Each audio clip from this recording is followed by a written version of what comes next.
Pumpkin Town, or Nothing is Better and Worse Than Pumpkins. Written by McKy, illustrated by Pablo Bernasconi.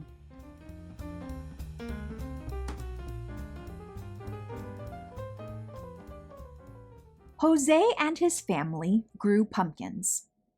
That growing began with shiny seeds, which were followed by long vines, and those vines grew every which way. The pumpkins grew every which way too, from small to fat and tall. The Jack-be-littles could be dropped into pockets. The Happy Jacks were bigger. A strong enough boy could carry just one. The Big Moons were bigger still, too large for 5 boys to roll.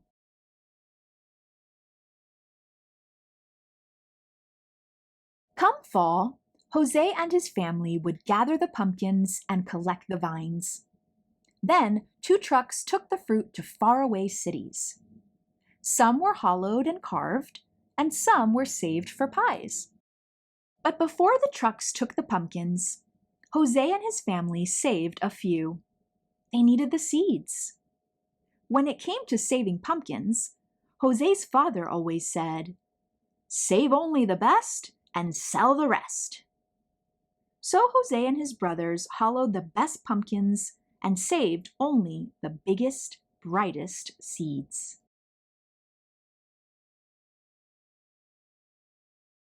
They took the duller, smaller seeds to the edge of the field overlooking the town and tossed them. But one gusty, dusty October day, when Jose and his brothers took the lesser seeds to the edge of the field and flung them, the wind caught those seeds and carried them and didn't let them loose until they fell like rain down on the distant town. The seeds slipped into straw roofs and settled into flower pots and sprinkled gardens. And that seemed to be the end of it.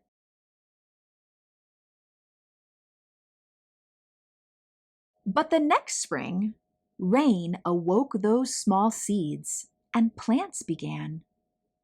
More rain fell, and vines grew every which way. They wrapped around chimneys and wound through corn. At first, the townspeople liked the vines, for they were lovely and delicate.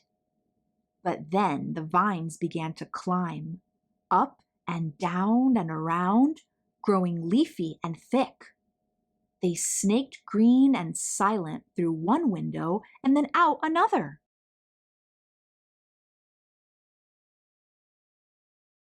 Then fruit grew, and grew, and grew, every which way.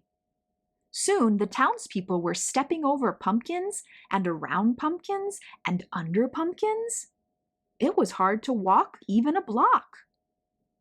Rooftops sagged under the weight of big moons. Fences fell, and when the wind blew, one had to dodge Happy Jacks and Jack-be-littles falling from trees. "Nothing is worse than pumpkins," groaned the townspeople.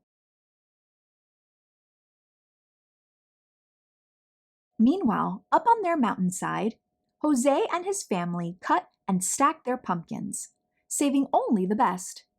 And when they were done, they stepped back and said, "Nothing is better than pumpkins."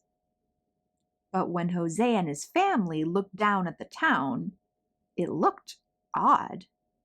It seemed so green and orange. Since their field work was done, and because Jose and his brothers were curious, they walked to town the next day, where they saw more vines and pumpkins than they'd ever imagined. They remembered the gusty, dusty day that they'd scattered the seeds. "It is our fault," whispered Jose. "We must do something," whispered his brothers. "We rest for now," whispered Jose.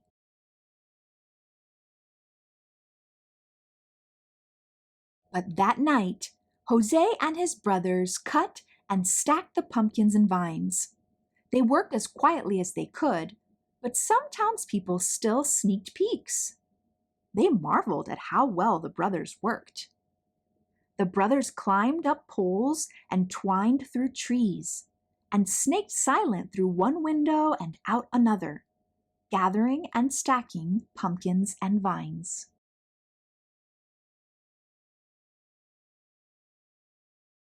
When the townspeople awoke, they discovered a mountain of pumpkins and a hill of vines, and a mound of tired brothers.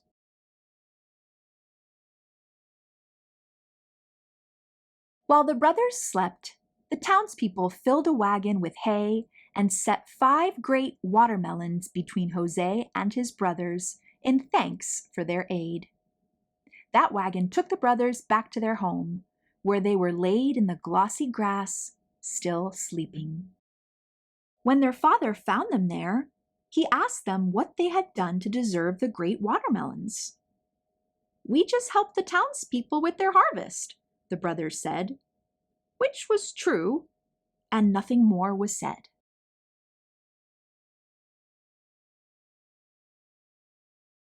Down in the town, 5 trucks came for the mountain of pumpkins, and the townspeople were given a grand sum of money for all that fruit.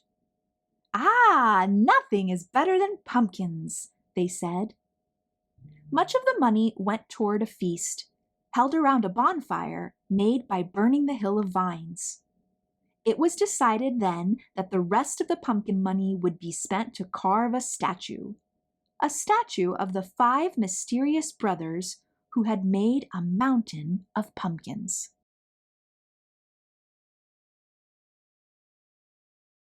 It took all of the next week for the townspeople to repair their roofs and their fences, and it took all of that week for Jose and his brothers and his father to eat their great gifts. The melons were so sweet that Jose and his family said, "Nothing is better than watermelons."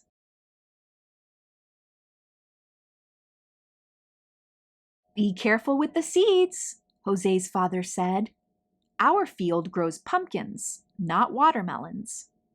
So Jose's family filled a great bowl with seeds, and those seeds were forgotten. Until a day later, when the wind roused Jose's father at night. He feared that some of those watermelon seeds might be blown into their field.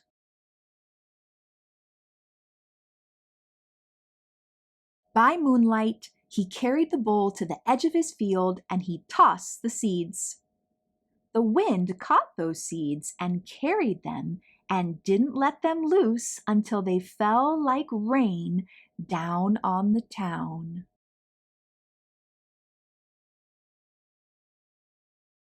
The watermelon seeds slipped into straw roofs and settled into flower pots and sprinkled gardens and slid into the soil around the statue of Jose and his brothers.